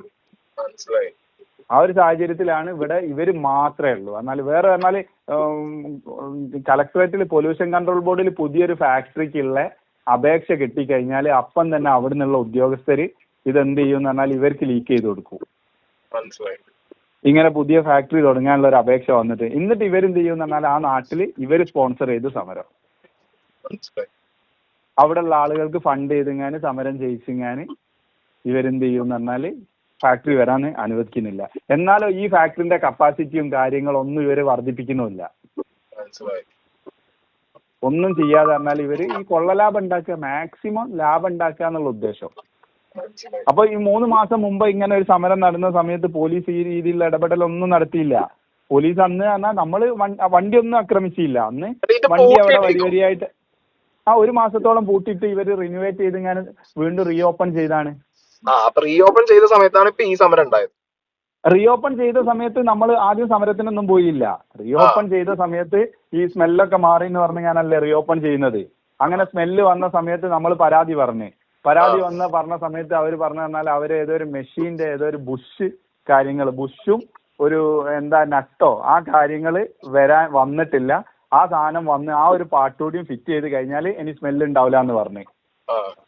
അങ്ങനെ അത് ഫിറ്റ് ചെയ്യാൻ വേണ്ടി ഏകദേശം 2 ആഴ്ച എങ്ങനെയാണ് അവർ സമയം ചോദിച്ചത്. ആ 2 ആഴ്ച സ്മെല്ല് ഉണ്ടായിട്ടും ഞങ്ങൾ ആരും തന്നെ സമരത്തിനൊന്നും പോയില്ല. എന്നാൽ സമരസമിതിന്റെ വാട്സപ്പ് ഗ്രൂപ്പിലൊക്കെ സാധാരണ ജനങ്ങൾ സമരം ചെയ്യണം പറഞ്ഞ് സമരസമിതിന്റെ നേതാക്കളെ വരെ കളിയാക്കി. എന്നാൽ ഇത് സ്മെല്ലുണ്ടല്ലോ നട്ട് വരാനെന്ന് പറഞ്ഞു. പക്ഷേ 2 ആഴ്ച കഴിഞ്ഞിട്ട് നട്ടും വന്നില്ല, ബുഷും വന്നില്ല, സ്മെല്ല് തുടർന്നുകൊണ്ടിരിക്കുകയാണ്. അങ്ങനെ വീണ്ടും ആൾക്കാർ സമരം ചെയ്യാൻ തീരുമാനിച്ചു. വീണ്ടും അനിശ്ചിതകാല സമരത്തിലേക്ക് വണ്ടി തടഞ്ഞ് സമരത്തിലേക്ക് പോകാൻ തീരുമാനിച്ച് സമരം പ്രഖ്യാപിച്ച് ഉദ്യോഗസ്ഥരോട് മുഴുവൻ ചർച്ച ചെയ്തിട്ടുണ്ട്. പോലീസ് സ്റ്റേഷനിൽ സർവകക്ഷി വിളിച്ചിരുന്നു. ഞങ്ങൾ ഈ രീതിയിലാണ് സമരം ചെയ്യുക, കാര്യങ്ങളൊക്കെ അവരെ അറിയിച്ചാണ്. സമരത്തിനിടയിൽ ഈ കച്ചറ ഉണ്ടാക്കിയത് ഓരോ ഭാഗത്തുനിന്ന് ആൾക്കാർ തുടങ്ങിയതാണോ? എങ്ങനെ ഓരോ ഭാഗത്തുനിന്നുള്ള കച്ചറ തുടങ്ങിയതാണോ ഇന്നലെ ഇപ്പൊ സമരത്തിന്? ഓരോ ഭാഗത്തുനിന്ന് കച്ചറ പോലീസിന്റെ ഭാഗത്തുനിന്നാണ് ആദ്യം തുടങ്ങുന്നത്. പോലീസ് മുൻകൂർ എന്നാൽ മുമ്പൊന്നും ഇല്ലാത്ത രീതിയിലുള്ള പോലീസ് ഫോഴ്സ് അവിടെ, ഞാൻ പറഞ്ഞല്ലോ കഴിഞ്ഞ 3 മാസം മുമ്പ് സമരം ചെയ്ത സമയത്തൊന്നും ഇല്ലാത്ത രീതിയിലുള്ള ഫോഴ്സ് അവിടുന്ന് വന്നിട്ടുണ്ട്. റൂറൽ എസ്പിന്റെ വരെ നേതൃത്വത്തിൽ വലിയ ഫോഴ്സ് വന്ന് അവരാണ് ആദ്യം പ്രശ്നം ഉണ്ടാക്കുന്നത്. നമ്മൾ വണ്ടി ഏകദേശം അവിടെ വന്ന് ഞാൻ 1 മണിക്കൂറിലധികം 2 മണിക്കൂറിന്റെ മുകളിൽ വണ്ടി അവിടെ നിർത്തിയിട്ടിട്ടുണ്ട്. ആരും വണ്ടി കയ്യേറ്റം ചെയ്യാനോ കാര്യങ്ങളൊന്നും പോയില്ല. നമ്മളപ്പുറത്ത് ഇരുന്ന് ഞാൻ ഫാക്ടറിന്ന് ഏകദേശം 2 കിലോമീറ്റർ ഇപ്പുറത്താണ് നമ്മൾ സമരം ചെയ്യുന്നത്. അന്ന് മുമ്പ് സമരം ചെയ്ത സമയത്ത് പോലീസ് ചെയ്തതെന്ന് പറഞ്ഞാൽ വണ്ടി ഇങ്ങോട്ട് കടത്തി വിടാതെ 1 കിലോമീറ്റർ അപ്പുറത്ത് വണ്ടിയും തടഞ്ഞു നിർത്തിയായിരുന്നു. ഇതിപ്പോ ഈ ഫാക്ടറി തീയിട്ടു എന്ന് പറഞ്ഞേ പൊളിക്കാൻ വേണ്ടിട്ട് ഓരതായിട്ടുള്ള ആൾക്കാർ കയറി ചെയ്തതാണോ? ഓരാണ് തുടക്കം കുറിച്ചതെന്നുള്ള നല്ല സംശയമുണ്ട്. കാരണം ഇവിടെ ലാത്തി ചാർജും കാര്യങ്ങളും ഒക്കെ നടക്കുന്ന സമയത്ത് ആണ് അവിടെ ഈ തീവെപ്പും കാര്യങ്ങളും ഒക്കെ നടക്കുന്നത്. അപ്പൊ പറഞ്ഞാൽ പ്രധാനപ്പെട്ട ആൾക്കാർ, നമ്മളെ പ്രധാനപ്പെട്ട പ്രവർത്തകരും കാര്യങ്ങളും ഒക്കെ ഇവിടെ ഉണ്ട്. നമ്മളിവിടെ പറഞ്ഞാൽ സ്ത്രീകൾ അടക്കമുള്ളവർക്ക് ടിയർ ഗ്യാസ് പൊട്ടിങ്ങാൻ അസ്വസ്ഥതയും കാര്യങ്ങളും വന്ന സമയത്ത് അവരെ മുഴുവന് ആംബുലൻസ് കയറ്റി ഹോസ്പിറ്റലിലേക്ക് കൊണ്ടുപോകാനും കാര്യങ്ങളും ഒക്കെ ഉള്ള ശ്രമങ്ങൾ നടക്കുകയാണ്. ഈ പോലീസിന് പരിക്കേറ്റി എന്ന് പറയുന്നത് തന്നെ സമരസമിതിന്റെ ആൾക്കാർ ആക്രമിച്ചിട്ടൊന്നല്ല. ഈ CIക്ക് പരിക്ക് പറ്റുന്നതെന്ന് പറഞ്ഞാൽ CI ഒരു സ്ത്രീ അവിടെ ഈ ടിയർ ഗ്യാസ് പൊട്ടിങ്ങാൻ പരിക്ക് പറ്റി കിടക്കുന്ന ഒരു സ്ത്രീനെ എടുക്കാൻ വേണ്ടി സ്ട്രക്ചർ കൊണ്ടുപോകുന്ന സമയത്ത് പോലീസ് അങ്ങോട്ട് ഇടിച്ചു കയറി വന്ന സമയത്ത് സ്ട്രക്ചർ റിട്ടേൺ അടിച്ചിങ്ങാനാണ് ഇത് റൂറൽ എസ്പിന്റെ മോത്ത് തട്ടുന്നത്. അതിന്റെ കറക്റ്റ് വിഷ്വല് അതിന്റെ നമ്മൾ കളക്ട് ചെയ്യാൻ നോക്കുന്നുണ്ട്. എന്നാൽ അത് കണ്ട ആളുകളുണ്ട്. എന്നാൽ സ്ട്രക്ചറും കൊണ്ട് ആൾക്കാർ പോകുന്ന ഗ്യാപ്പിൽ എന്നാൽ പോലീസിനെ നമ്മൾ തടഞ്ഞിങ്ങനെ നിർത്തിയാണ്. നമ്മളെ സ്ത്രീകളെ ഭാഗത്തേക്കൊന്നും വരാൻ കഴിയാത്ത രീതിയിൽ വലിയ പുരുഷന്മാരും കാര്യങ്ങളും അവിടെ നിന്ന് പോലീസിനെ തടഞ്ഞു നിർത്തിയ സമയത്താണ് ബാക്കിൽ ടിയർ ഗ്യാസ് പൊട്ടിങ്ങാൻ ഒരു സ്ത്രീ അവിടെ ബോധം പോയിങ്ങാൻ വീണത്. അപ്പോൾ ആ സ്ത്രീനെ എടുത്ത് ആംബുലൻസിലേക്ക് കയറ്റാൻ വേണ്ടി സ്ട്രക്ചർ കൊണ്ടുപോകുന്ന സമയത്ത് ആ ഗ്യാപ്പിൽ എസ്പിന്റെ നേതൃത്വത്തിൽ പോലീസ് ഈ സ്ട്രക്ചറിന്റെ ബാക്കിൽ ഇങ്ങോട്ട് തള്ളി ഞാൻ കയറാൻ പോയ സമയത്ത് അപ്പുറത്തെ ഭാഗത്ത് പിടിച്ച ആളോട് സ്ട്രക്ചറിന്റെ പിടി വിട്ടുപോയ സമയത്ത് ഈ സ്ട്രക്ചർ ഇങ്ങോട്ട് എന്ത് ചെയ്തെന്ന് പറഞ്ഞാൽ റിട്ടേൺ അടിച്ച സമയത്ത് അത് മോത്ത് കൊണ്ടുങ്ങാനാണ് പോലീസിന് പരിക്കേറ്റുന്നത്. പിന്നെ മിക്ക പോലീസുകാർക്കും പരിക്ക് പറ്റുന്നതെന്ന് പറഞ്ഞാൽ ഇതൊരു റബ്ബർ തോട്ടാണ്, ഇങ്ങനെ പറഞ്ഞാൽ തട്ടായിട്ടുള്ള പ്ലോട്ടാണ്. ഇവർ ഈ ഷീൽഡും ഈ ഷീൽഡും കാര്യങ്ങളും ഇവർ മൊത്തമായിട്ട്, നമ്മൾ സമരക്കാർ വേറെ ഒന്നുമില്ലല്ലോ, നോർമൽ ഡ്രസ്സാണല്ലോ, ഒരു ഓടി കഴിച്ചിലായി ഈ ടിയർ ഗ്യാസ് പൊട്ടിയ പോലീസുകാർ അവരെ ഷീൽഡും പിന്നെ അവരെ അതുപോലെ തന്നെ മുകളിൽ പ്രൊട്ടക്ഷനുള്ള ജാക്കറ്റും കാര്യങ്ങളും ഒക്കെ ഇട്ടിങ്ങാൻ ഓടിയ സമയത്ത് വീണും കാര്യങ്ങളൊക്കെയാണ് മിക്ക പോലീസുകാർക്കും പരിക്ക് പറ്റിയത്. അപ്പൊ ഈ തീവെപ്പിന് ഉള്ളിൽ കയറിയ ആൾക്കാർ നിങ്ങൾക്ക് ഇപ്പോഴും സംശയം ഉണ്ടല്ലേ? നമുക്ക് സംശയമുണ്ട്. പിന്നെ തീ വെച്ചെന്ന് കാരണം തീ കണ്ട സമയത്ത്, അവിടെ നിന്ന് തീ കണ്ട സമയത്താണ് ഇവിടുന്ന് ആൾക്കാർ ഓടുന്നത് അങ്ങോട്ട്, പറഞ്ഞാൽ തീ വെച്ചിട്ടുണ്ട് എന്ന് പറഞ്ഞാണ്. അല്ല, ഇന്റെ സംശയം 10-15 വണ്ടീന്റെ കറക്റ്റ് മറ്റേ ഡീസൽ ടാങ്ക് കൊണ്ടുപോയിട്ട് തീ വെക്കണം എന്നുണ്ടെങ്കിൽ ഇത് വേറൊന്നും പറഞ്ഞ, ഇന്നലെ എങ്ങനെ ഒരു പ്രശ്നം ഉണ്ടാവും എന്നുള്ളത് സമരസമിതിന്റെ നേതാക്കൾക്കോ പ്രവർത്തകർക്കോ ഒന്നും ഇന്നലെ ഒരു പ്രശ്നം ഉണ്ടാവും എന്നുള്ളത് നമ്മൾ ആരും പ്രതീക്ഷിച്ചില്ല. അങ്ങനെ പ്രശ്നം ഉണ്ടാവുന്നുണ്ടെങ്കിലല്ലേ നമ്മൾ ഫുള്ള് സെറ്റായി വരിക. നമ്മൾ ഇന്നലെ അവിടെ എന്ന് പറഞ്ഞാൽ നമ്മൾ വിചാരിക്കുന്ന പറഞ്ഞാൽ കഴിഞ്ഞ പ്രാവശ്യം 3 ദിവസം സമരം ചെയ്തിട്ടും വണ്ടി തടഞ്ഞു വെച്ചിട്ട് പോലീസിന്റെ ഭാഗത്തുനിന്ന് ഒരു നടപടി ഉണ്ടായില്ല. 4ാമത്തെ ദിവസമാണ് കളക്ടർ ചർച്ചയ്ക്ക് വിളിച്ച് നമ്മൾ ഇതായിങ്ങാൻ ആ രീതിയിലുള്ള ഒരു നടപടി ഉണ്ടാവുന്നത്. നമ്മൾ വിചാരിക്കുന്നത് ഇന്നും നാളെയും ഒക്കെ കഴിഞ്ഞ് 2-3 ദിവസം കഴിഞ്ഞാൽ നമ്മൾ അറസ്റ്റ് ചെയ്ത് നീക്കും എന്നാണ് നമ്മൾ വിചാരിക്കുന്നത്.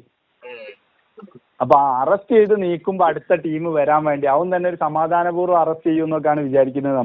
നമ്മൾ അങ്ങനെ സെറ്റായി നിൽക്കുന്ന ഈ ഇതിനകത്ത് ഫാക്ടറിനകത്തുനിന്ന് പുറത്തു വന്ന CCTVയിലുള്ള ആൾക്കാർ നിങ്ങളെ നാട്ടുകാർ തന്നെയാണോ?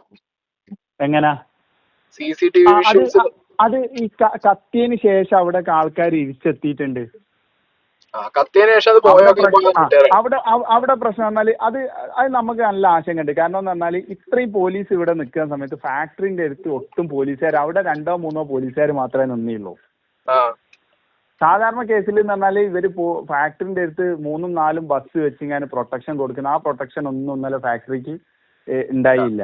പിന്നെ കത്തിയതെന്ന് തന്നെ പറയാനും ഫാക്ടറിക്ക് കാര്യമായിട്ടുള്ള ആൾക്കാർ പോയി കത്തിക്കായിരുന്നെങ്കിൽ പറഞ്ഞാൽ ഈ മെയിൻ മെഷീനറീസ് ഒക്കെ കത്തിക്കുക, അതൊന്നും കത്തിയില്ല. ഇവർക്ക് കംപ്ലീറ്റ് 100% ഇൻഷൂർ കിട്ടുന്ന കുറച്ച് വണ്ടികളും കാര്യങ്ങളും കത്തിയിട്ടേ ഉള്ളൂ. പിന്നെ അപ്പുറത്തുള്ള അവരെ ജസ്റ്റ് ഒരു ചെറിയൊരു ഷെഡ് ഉണ്ട്, സാധനങ്ങളൊക്കെ കൊണ്ടുപോയിടുന്ന അങ്ങനത്തെ സംഭവങ്ങളാണ് കത്തിയത്. അല്ലാതെ ഫാക്ടറിക്ക് കാര്യമായിട്ടുള്ള ഫാക്ടറി നമ്മളെ ആൾക്കാർ നോർമലി പറയുന്ന അതാണ് പറഞ്ഞാല് കത്തിച്ച വന്നാല് ആ മെയിൻ സംഭവം കത്തിക്കേണ്ടതെന്നുള്ളത്. എന്നാൽ ഇവരൊരു പ്ലാൻഡ് ആയിട്ട് ഇവര് ശരിക്കും പറഞ്ഞാല് കത്തിച്ചതെന്ന് പറഞ്ഞാല് ഈ വണ്ടി പുറത്തുള്ള വണ്ടി കാര്യങ്ങളൊക്കെയാണ് കത്തിച്ചത്. അതിൽ പിന്നെ എന്ത് ചെയ്തിട്ടുണ്ട് പറഞ്ഞാൽ ഫയർഫോഴ്സിന് ആൾക്കാർ തടഞ്ഞു നിർത്തിയും കൊണ്ട് ആ വണ്ടി മൊത്തം, അല്ലെങ്കിൽ ഫയർഫോഴ്സ് അപ്പം തന്നെ എത്തിയിരുന്നെങ്കിൽ അത്രയും കത്തൂലായിരുന്നു. നാട്ടുകാരുടെ ഭാഗത്തുനിന്ന് ഉണ്ടായ പ്രശ്നം അതാണ്, ഫയർഫോഴ്സിനെ തടഞ്ഞു നിർത്തി. ഫയർഫോഴ്സിനെ തടഞ്ഞു നിർത്തിയുള്ളത്. അതും തന്നെ എന്താണെന്നറിയോ, ഇത്രയും സ്ത്രീകൾക്കും കാര്യങ്ങൾക്കും ഒക്കെ പരിക്ക് പറ്റിയില്ല പറഞ്ഞാൽ പോലീസിന്റെ ഭാഗത്തു നിന്നുള്ള നടപടിയിൽ പ്രകോപിതരായിങ്ങാൻ കുറച്ച് ആൾക്കാർ അത് പറഞ്ഞാൽ അപ്പോഴേക്ക് പറഞ്ഞാൽ നേതാക്കളും കാര്യങ്ങളും ഒക്കെ പറഞ്ഞാൽ ഇതിനെ ഒരു പ്രോപ്പറായിട്ട് ഗൈഡ് ചെയ്യേണ്ട ആൾക്കാരൊക്കെ പരിക്ക് പറ്റി ഹോസ്പിറ്റലിലും കാര്യങ്ങളിലൊക്കെ ഒക്കെ ആയിപ്പോയിട്ടുണ്ട്. അപ്പൊ ഒരു ആൾക്കൂട്ടം ചെയ്ത സംഭവമാണ് അത്. അതും തന്നെ അപ്പോഴേക്ക് പ്രോപ്പർ ഇങ്ങനെ ഒരു പ്രശ്നം ഉണ്ട് എന്ന് കണ്ടതിൽ പറഞ്ഞാൽ പ്രോപ്പർ ലീഡേഴ്സ് ഒക്കെ എത്തിയ സമയത്ത് ഓരോ പോലീസ് ഒന്നല്ല ഇവരെ നീക്കുന്നത്. പോലീസ് അപ്പോഴും അവിടേക്ക് വന്നില്ല. ഫയർഫോഴ്സ് തടഞ്ഞു നിർത്തിയിടത്തേക്ക് പോലീസ് വരിക കാര്യങ്ങളൊന്നും ചെയ്തില്ല. ഇതിന്റെ ലീഡേഴ്സ് തന്നെ വന്നെങ്ങാനാണ് ആളുകളെ മാറ്റിങ്ങാൻ ഫയർഫോഴ്സ് അങ്ങോട്ട് വിടുന്നത്. ഇതെന്താ പറഞ്ഞാൽ സമരത്തിനെ പൊളിക്കാൻ വേണ്ടി ഒരു പ്ലാൻഡ് ആയിട്ട് പോലീസും ഈ ഫ്രഷ് കട്ടിന്റെ ഓണേഴ്സും ചേർന്ന സമരം പൊളിഞ്ഞു.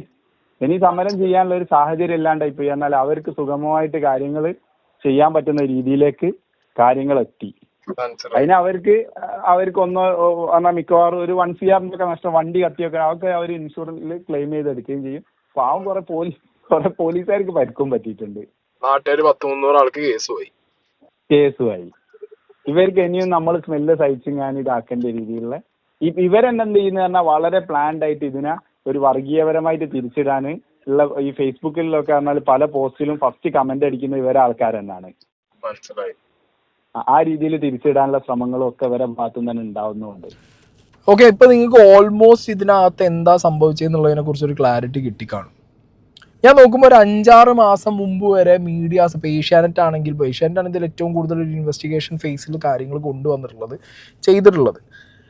ആ ഏഷ്യാനെറ്റിൻ്റെ ഡീറ്റെയിൽഡ് ഇൻവെസ്റ്റിഗേഷൻ്റെ അകത്തും ഈ പറഞ്ഞ ഫ്രഷ് കട്ട്, ഇപ്പോൾ ഈ കത്തിപ്പോയ വണ്ടികൾ, അതിലൊന്നും ഒരു തരത്തിലുള്ള ഫ്രീസിങ് പരിപാടികളില്ല. ഓക്കെ, അവർക്ക് ഈ വണ്ടികളൊന്നും പ്രോപ്പറായിട്ട് മെയിൻറ്റെയിൻ ചെയ്തിട്ടല്ല കൊണ്ടുവന്നിരുന്നത് ഈ മാലിന്യങ്ങൾ. ഇതിനൊരു കറക്റ്റായിട്ടുള്ളൊരു ഒരു പാറ്റേൺ ഉണ്ടല്ലോ. ഒരു പ്രവൃത്തി തുടങ്ങുമ്പോൾ, ഒരു പരിപാടി തുടങ്ങുമ്പോൾ അതിനൊരു ബേസിക് പാറ്റേൺ കാണും. അതൊന്ന് ഓർഗനൈസ് ചെയ്ത് ചെയ്യുക എന്നുള്ളൊരു പണിയുണ്ട്.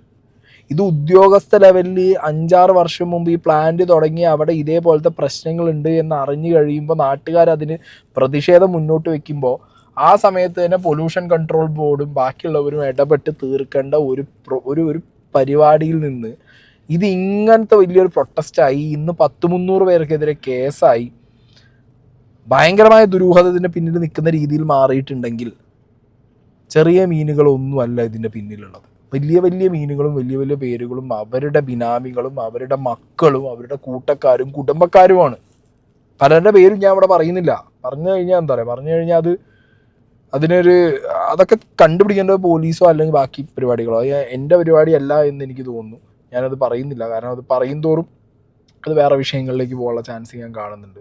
ഓക്കെ, അല്ലെങ്കിൽ അതിൻ്റേതായിട്ടുള്ള കൃത്യമായിട്ടുള്ള ആളുകൾ, പ്രതിഷേധ കമ്മിറ്റിയുടെ ആളുകളൊക്കെയാണ് ആ പേരുകളും കാര്യങ്ങളൊക്കെ വിളിച്ച് പറയേണ്ടത്. ഞാനിവിടെ സൈഡിലൊക്കെ ആയിട്ട് എനിക്കിവർ അയച്ചു തന്ന ഒരുപാട് വിഷ്വൽസ് ഞാനിവിടെ വെക്കുന്നുണ്ട്. ഇതിനകത്ത് ഇന്നലെ അവിടെ എസ് പിക്ക് പരിക്ക് പറ്റി എന്ന് പറയുന്നുണ്ട്. എസ് പിക്ക് പരിക്ക് പറ്റിയത് നാട്ടുകാർ പറയുന്നത് സ്ട്രക്ചർ കൊണ്ടിട്ട് അവിടെ ഒരു ലേഡിയെ രക്ഷിക്കാൻ വേണ്ടി ഓടുന്ന വഴിക്ക് സ്ട്രക്ചറിൻ്റെ മുന്നിൽ കയറി ഇങ്ങനെ തടഞ്ഞ സമയത്ത് തലയ്ക്ക് തട്ടിയതാണെന്ന് പറയുന്നു. പല പോലീസുകാരും അവിടെ ഉരുണ്ട് പറഞ്ഞ് വീണിട്ടാണ് അവർക്ക് പരിക്ക് പറ്റിയെന്ന് പറയുന്നു. ഇന്നലെ 100-300 പേർക്ക് കേസ് എടുത്തതിന് ശേഷം അവർക്കെതിരെ കേസായിട്ട് നട്ടപ്പാതിരിക്ക് അവരുടെ വീട്ടിലൊക്കെ പോയി പ്രതിഷേധ കമ്മിറ്റിയുടെ ജനകീയ പ്രക്ഷോഭത്തിന് വേണ്ടി ലീഡ് ചെയ്ത ആളുകളുടെയൊക്കെ വീടിന് മുന്നിൽ പോയി ഇന്ന് പോലീസുകാർ നട്ടപ്പാതിരിക്ക് കേസെടുക്കാൻ പോകുന്നു. അതിനൊക്കെ പറ്റും. അവിടുത്തെ പുഴ മലിനീകരിച്ച് അവിടുത്തെ ആളുകളെ ജീവിതം തന്നെ ഇല്ലാതാക്കിയ ഒരു പ്ലാന്റിനെ പ്രൊട്ടക്റ്റ് ചെയ്യാനാണോ വീണ്ടും പോലീസൊക്കെ പോയി നിൽക്കുന്നത്? അധികാരികൾ വീണ്ടും പോയിട്ട് അതിനാണോ ഒപ്പിട്ട് കൊടുക്കുന്നത്? അങ്ങനെ കുറേ ചോദ്യങ്ങൾ ഇതിനകത്തുണ്ട്. ഞാനിതൊരു ഇപ്പോൾ ഒരു റഫ് ലെവലിൽ വീഡിയോ ചെയ്തുള്ളൂ. ഡീറ്റെയിൽ ആയിട്ടൊരു വീഡിയോ ചിലപ്പോൾ ഞാൻ ഇതിനകത്ത് ഇനി വരും ദിവസങ്ങളിൽ ചെയ്യും. ഓക്കെ, ചെയ്തേ പറ്റൂ എന്നുള്ളൊരു വിഷയം ആയതുകൊണ്ടാണ് ഞാനിത് പറയുന്നത്. ഇപ്പം എന്താണെങ്കിലും ഒരു നാടിൻ്റെ പ്രശ്നമാണ്, ആ നാട്ടിലെ നാട്ടുകാരുടെ എക്സിസ്റ്റൻസിൻ്റെ പ്രശ്നമാണ്, അവരുടെ സർവൈവലിൻ്റെ പ്രശ്നമാണ്. കോഴിക്കോട് ഞാൻ ഒരു ഞെളിയമ്പറമ്പ് കണ്ട കഥ അല്ലെങ്കിൽ ഞെളിയമ്പറമ്പ് ഉള്ളൊരു കഥ കോഴിക്കോടിലെ പണ്ടത്തെ ആൾക്കാരോട് ചോദിച്ചാൽ മതി. അതിൻ്റെ ചുറ്റുവട്ടത്ത് ജീവിച്ചവരുടെ ഒരു കഥ ഉണ്ട്. അത് വീണ്ടും ഒരു കോഴിക്കോടിൽ ആവർത്തിക്കാൻ പാടില്ല. പിന്നെ പറഞ്ഞാൽ ഒരു ഇങ്ങനത്തെ ഒരു മാലിന്യ നിർമ്മാർജ്ജന പ്ലാന്റ് ഒന്നല്ല, 4-5 വെച്ചാലേ ഇതിൻ്റെയൊക്കെയുള്ള ഒരു റിസൾട്ട് കിട്ടുള്ളൂ. മനസ്സിലായോ? അല്ലാതെ ഒറ്റ പ്ലാന്റിൽ 40 ടണ്ണ് 20 ടണ്ണ് പ്രോസസ്സ് ചെയ്യേണ്ട സ്ഥലത്ത് 80-90 ടണ്ണ് കൊണ്ടുവന്ന് പ്രോസസ്സ് ചെയ്തിട്ട് അതിൽ ലാഭം ഉണ്ടാക്കാൻ നോക്കിയിട്ടൊരു കാര്യമില്ല. അപ്പം ഇതിൽ കൃത്യമായ ആരുടെയൊക്കെയോ ഇൻവോൾവ്മെൻ്റ് ഉണ്ട്. അത് ഏത് രാഷ്ട്രീയത്തിൽ എങ്ങനെയുള്ള ആൾക്കാരുതാണെന്നൊന്നും നമുക്കിപ്പോൾ പറയാൻ പറ്റില്ല. ബട്ട് സ്റ്റിൽ ഇതിനകത്ത് ഒരുപാട് പേരുടെ ഇൻവോൾവ്മെൻ്റ് ഉണ്ട്. ഓക്കെ, അപ്പോൾ നാട്ടുകാർക്കെതിരെ ഇപ്പോൾ കേസും കൂട്ടവും കാര്യമായി. പിന്നെ ആ വോയിസിൽ പറഞ്ഞ പോലെ ഈ വണ്ടി കത്തിച്ചതിലൊക്കെ ഒരു ദുരൂഹത ഉണ്ടോയെന്ന് ചോദിച്ചു കഴിഞ്ഞാൽ ഈവൻ അതിൻ്റെ CCTV ഫുട്ടേജുകൾ വന്ന സമയത്ത് എനിക്കും സംശയമുണ്ട്. കാരണം പലരും ഇപ്പം നാട്ടുകാരാണെന്നുണ്ടെങ്കിൽ ഒരിക്കലും കൊണ്ടുപോയിട്ട് ഇത്ര ആസൂത്രിതമായിട്ട് ടാങ്കിനകത്ത് കൊണ്ടുപോയി തീ വെച്ച് വണ്ടി പൊട്ടിച്ച് കളഞ്ഞ്, വണ്ടി മാത്രം ഇൻഷുറൻസ് കിട്ടുന്ന ഫുൾ കവറുള്ള വണ്ടി മാത്രമാണ് പൊട്ടിച്ച് കളഞ്ഞിട്ടുള്ളത്. നാട്ടുകാർ തീയിടുകയാണെങ്കിൽ പ്ലാന്റിൻ്റെ മെയിനായിട്ടുള്ള അവർ പ്രോസസ്സ് ചെയ്യുന്ന മെഷീന് തീയിടുക ചെയ്യുക നാട്ടുകാർ. കാരണം ആ മെഷീനാണ് നാട്ടുകാർക്ക് വിഷയം, അല്ലെങ്കിൽ ആ പ്ലാന്റ് നിർത്തി പോകാനാണ് നാട്ടുകാർക്ക് ആവശ്യം. മനസ്സിലായോ? അല്ലാതെ ഈ 4 വണ്ടിക്ക് തീയിട്ട് പോരലല്ല നാട്ടുകാർ ചെയ്യുക. ഇതിനെന്തൊക്കെയോ ദുരൂഹത ഉണ്ട്. അന്വേഷണവും കാര്യങ്ങളും നടക്കും.